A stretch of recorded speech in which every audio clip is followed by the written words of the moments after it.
Okay, morning again, everyone. And a shout out to everybody who tunes in and watches us online. It's the most wonderful time of the year. With kids jingle belling and everyone telling you, be of good cheer. It's the most wonderful time of the year. It's the happiest season of all, with those Christmas greetings and warm, happy meetings when friends come to call. It's the happiest season of all. Christmas is a wonderful time of the year. It is a happy season, and it makes sense that it should be. It's all about love. It's all about giving. It's about caring and sharing. It's about spending time with our friends and family. It's about helping other people. It's about kindness. It's about togetherness, decorations and celebrations, bright lights, warm nights. It's about gifting. It is about hosting. It's about feasting. It's a wonderful time of the year. You know, I met a couple this morning. I did their wedding about 2-3 years ago. They just had a baby 6 months ago. First Christmas together as a family. Christmas has some special and wonderful times and experiences. And as wonderful as Christmas can be, I think we'd all agree, Christmas is also a stressful time of the year. Would you agree? You know, with the long lines and all the waiting and the crowded stores and the jam-packed parking lots. You ever been like circling around in the parking lot, hunting down a parking space like a wolf hunting down some prey? I mean, you're just looking around trying to find, there's an opening, oh, we got it. I mean, it's kind of stressful. It's jam-packed. And the thing about it that I find is most stressful is that there's a pressure to do a lot. There's pressure to buy, pressure to spend, pressure to attend, pressure to host. You know, pressure to do so many things in such a tight period of time that it can be really stressful, all that pressure. And sometimes some folks get kind of cranky when it isn't, when there's so much to do. Kind of reminds me of this businessman who was anxious to get home for Christmas after a long, grueling business trip. You know, and he was in a cranky, miserable mood, and he's at the airport, and the line's long and slow, and he can't stand it, and they're blaring Christmas music. He's sick of hearing Christmas music, and he notices all the decorations in the airport, and you think they're all cheesy, and then they're all really tacky. And the worst one, he couldn't stand. He couldn't believe that they had like this mistletoe over the luggage scale. And then so he gets to the front of the line, and he takes out his crankiness on the attendant there, and he's speaking cold to her. And he makes this remark. He says, so what's up with the cheap-looking mistletoe there? You know, is it there because you're just hoping that someone might kiss you? And the woman smiles and kindly says, no, sir, that's not what it's there for. It's there for you to kiss your luggage goodbye. And so...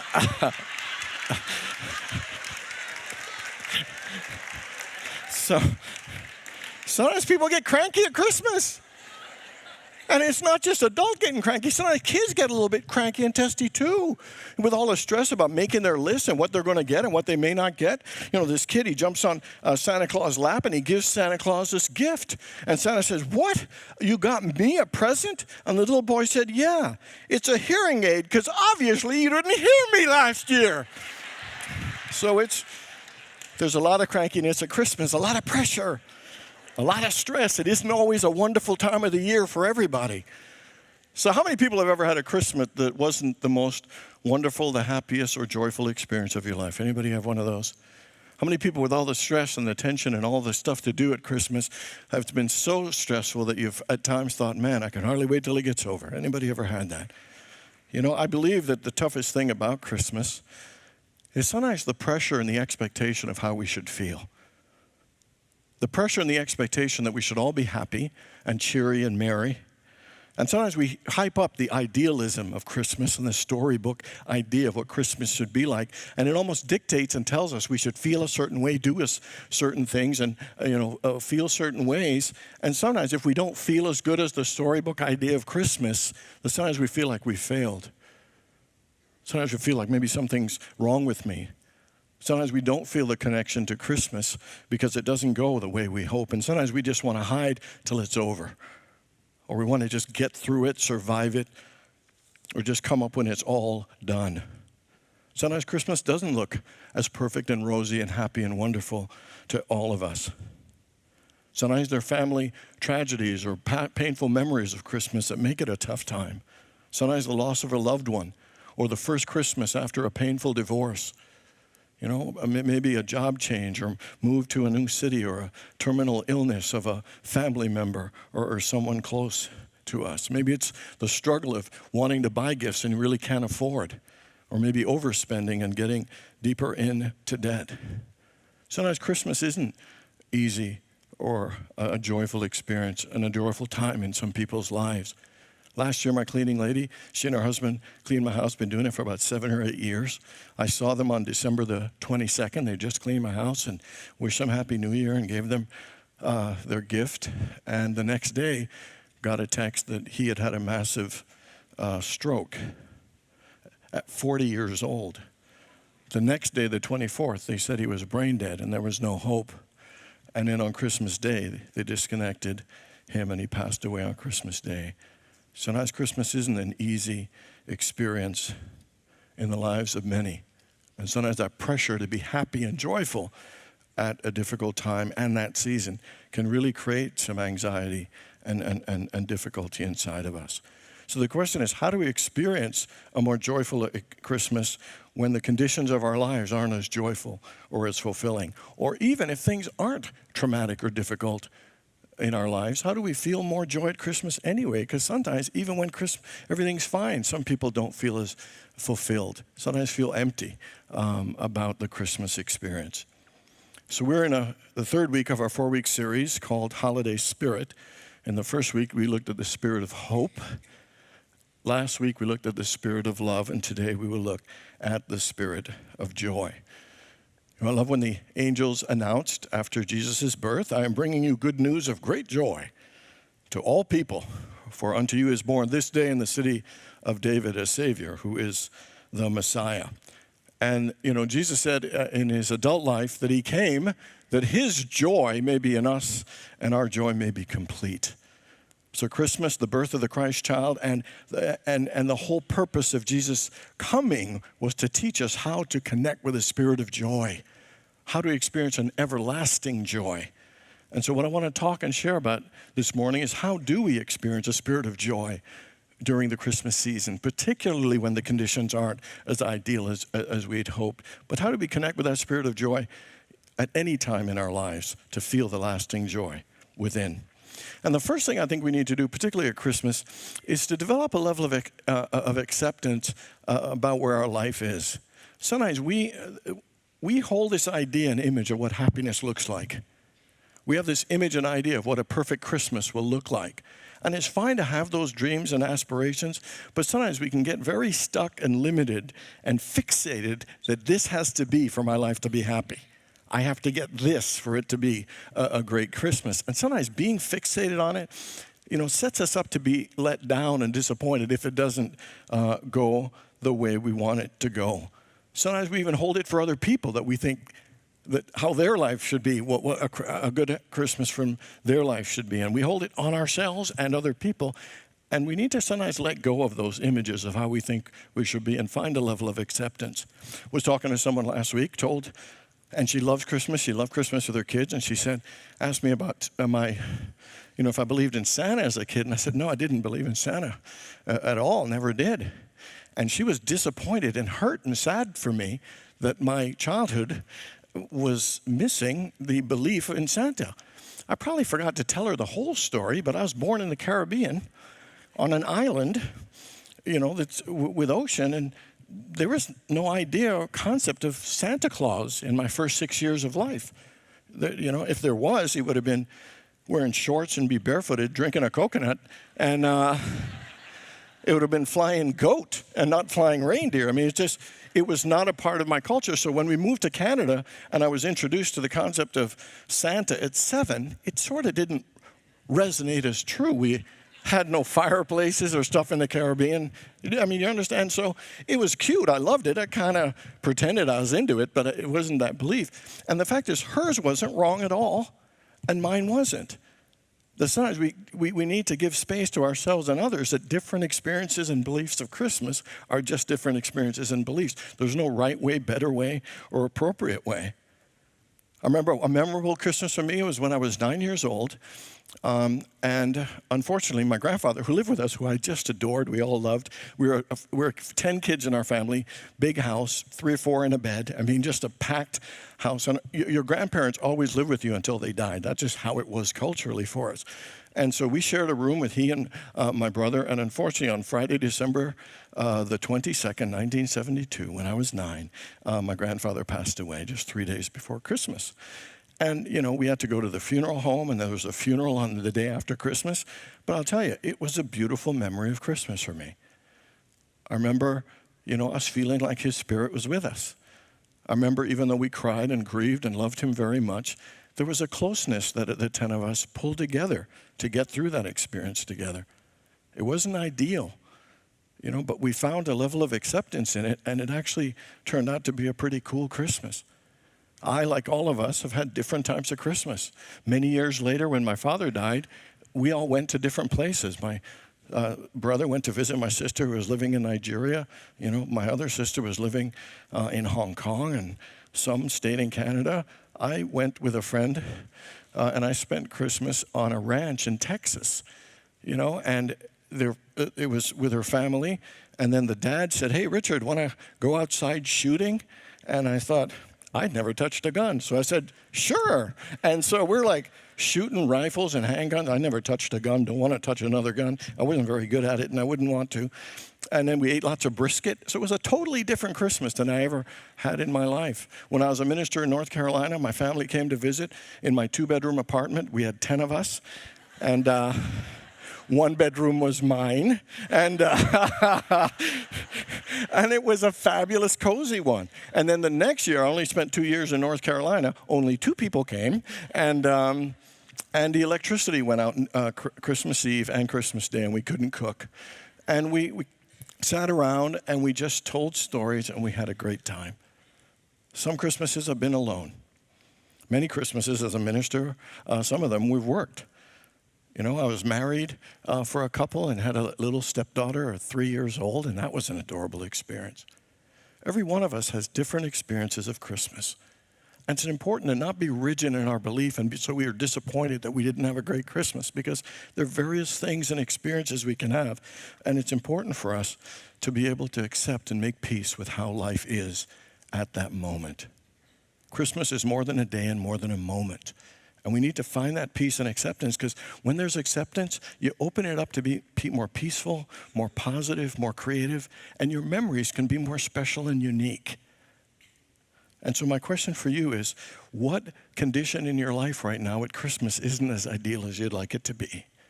Maybe it's a relationship, maybe it's your family connection, maybe it's a financial situation. But can you just let it be how it is and find an acceptance and peace, so you can open yourself to the spirit of joy and allow this holiday to be a unique and special one for you.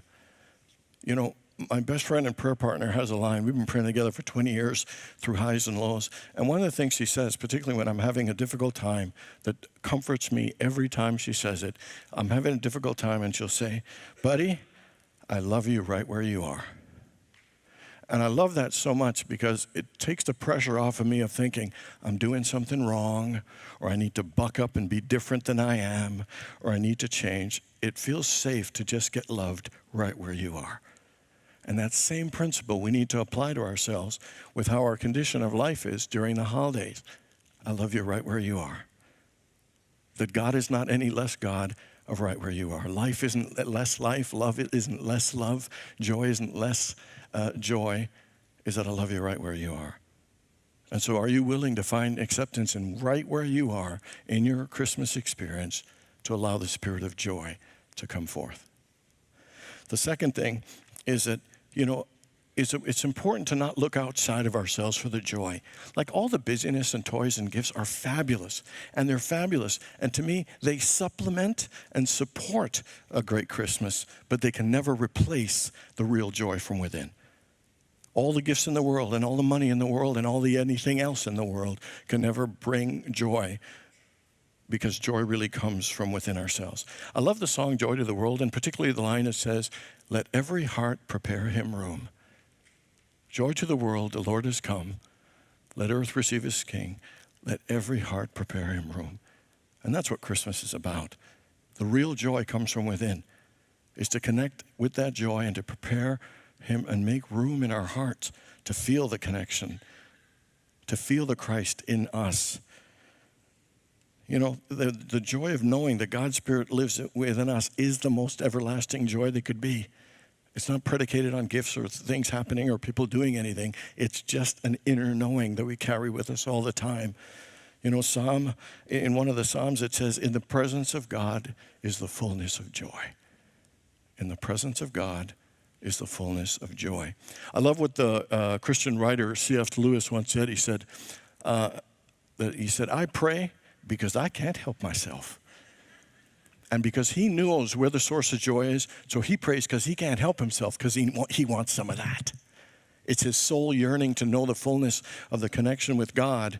And that's why he says, I can't help myself, because I want to pray. I want to take time to connect with that source of joy. It's there. And joy and prayer becomes a joyful, exciting experience that you look forward to, that you want to, because you know it is where true joy comes from. It is the source of happiness and fulfillment in our lives. And so my question for you is, this Christmas season, are you willing to look within and to connect with that spirit of joy? To know that God lives in you, and in God is the fullness of joy. That when we connect to that joy, all forms of Christmas will be a joyful experience. Another thing I want to talk about is that when you connect with that joy, important thing for you to do is to share that joy. Here's what it says in Psalm 68. It says, let the righteous be joyful. Let them be jubilant in their joy. I love that. Be jubilant in your joy. I love the word jubilant. I have no idea what it means, but it sounds so good. I think it means to be radiant and to be expressive and overflowing with joy. You know, and it also says in Psalm 96 that joyful celebration is not for human beings alone, it is for all creation. So it's saying share your joy with others, but you are here to share your joy with all creation. Because it says in the Bible, you know, that the hills were expressing joy.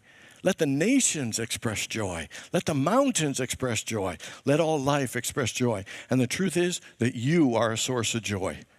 The way that joy comes into this world is through you. You and I are all a source of joy. And here are 3 ways we can become a source of joy. Number 1, set an intention to be a joyful person.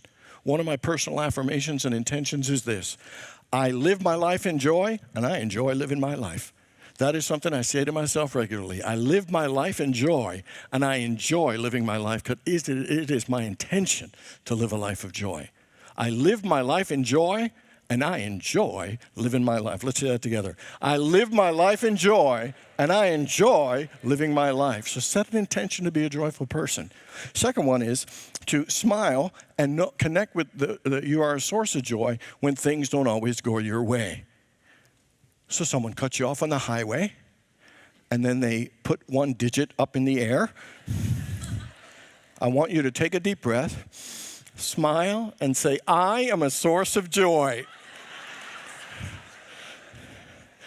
So you get an unexpected bill, smile.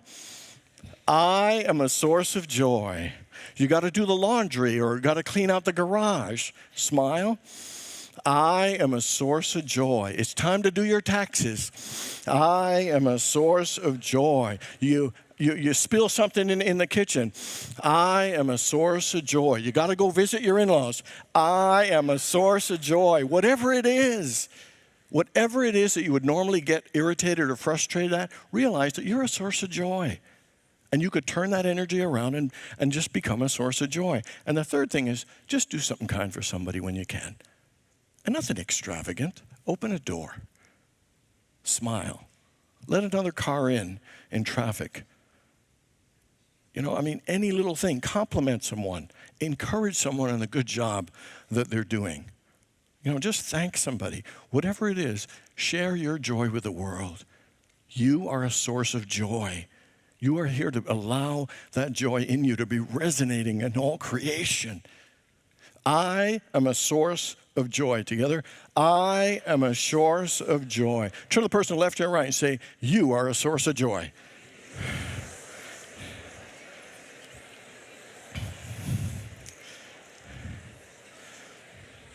All right. Okay. So, to have a joyous Christmas so far, it is just to accept where you are, wherever you are in your life. Just find peace and acceptance with it and let it be okay. Secondly, connect with the source of joy within you, because in God's presence is the fullness of joy. And third is to share that joy with all creation, because you are a source of joy. And the final thing I want to talk about is to let your joy spring forth. Here's what Jesus said in that line. He said, I have said these things to you that my joy may be in you and that your joy may be complete. You have pain now, but I will see you again and your hearts will rejoice, and no one can take your joy from you. No one can take your joy from you. Let me read you a couple more joy ones. Paul, brothers and sisters, whatever trials you face of any kind, count it all joy. That's a little sick, but it's a very positive thing. He's very wise. And then the last one, Peter spoke of a joy, and this is my favorite. He said, he spoke of a joy that springs forth from faith. And so the point I'm trying to make is that a great experience of joy is to know that whatever condition you're in your life, let your joy spring forth to know that no one can take your joy away. And you can count it joy because this experience will help you spring forth to something greater and better.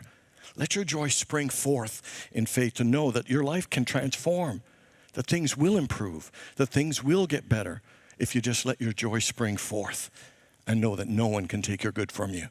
I think we all love A Christmas Carol, Dickens' great. My favorite television version of it is when Alistair Sim plays Scrooge. But let me just recap the story. So Scrooge, his mom died in labor, and his dad blamed him for the death of his mom. He shipped him off to a boarding school. His sister, who he loved dearly, died. He lost his fiancée. Things were not going well, and he turned cold. He became insensitive. He didn't want to get hurt anymore. He became mean, and he pushed people away and was very distant from them. And he was visited by these ghosts, and he had this experience. And remember when he's at the graveside and he sees his name? He sees his name on the tombstone, and it freaks him out. Looking at all the things he'd done and he'd created in his life, he freaked out, and here's the words he said. Are these the shadows of things that must be or might be? I know that men's deeds foreshadow certain ends, but if the deeds depart, shouldn't the ends change? It's a fancy British way to say, if I change my life, if I change the way I'm behaving, won't my life change? Even though I've set this course right now and it looks my life isn't going well, if I change it, won't it go better? And he sees this and realizes, and it is in that moment, I truly believe, when he looked at how he was showing up in life, he made an inner change. He chose to be a joyful person and a more generous and kind and loving person. He made that choice because in that moment he realized no one could take his joy away. He may have lost his fiancée, he may not have had a good relationship with his dad, but no one could take his joy away, and it was his choice to show up in a more joyful and loving way. Wakes up the next day giddy as ever, which is my favorite part, and he let his joy spring forth to be more generous, more kind, and to create a new life and a new experience for himself. He became a great friend.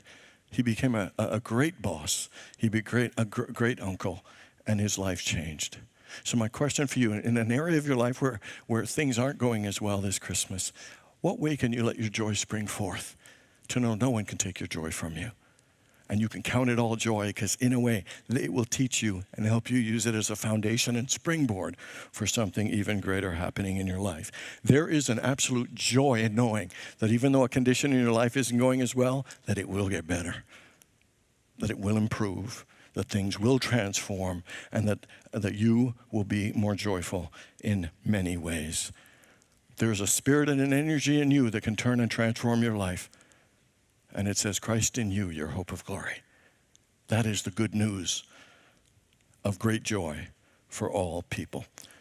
One of my favorite verses in Psalm says, make a joyful noise unto the Lord. So this Christmas, let us set an intention to make a joyful noise unto the Lord. Find acceptance and peace with whatever condition your life is at this time. Connect with the source of joy, that is God in you. Turn to prayer and cultivate that joy. Then share that joy with the world. Express it.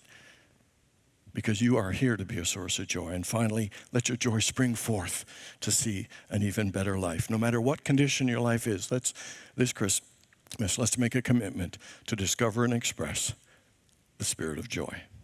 God bless you all.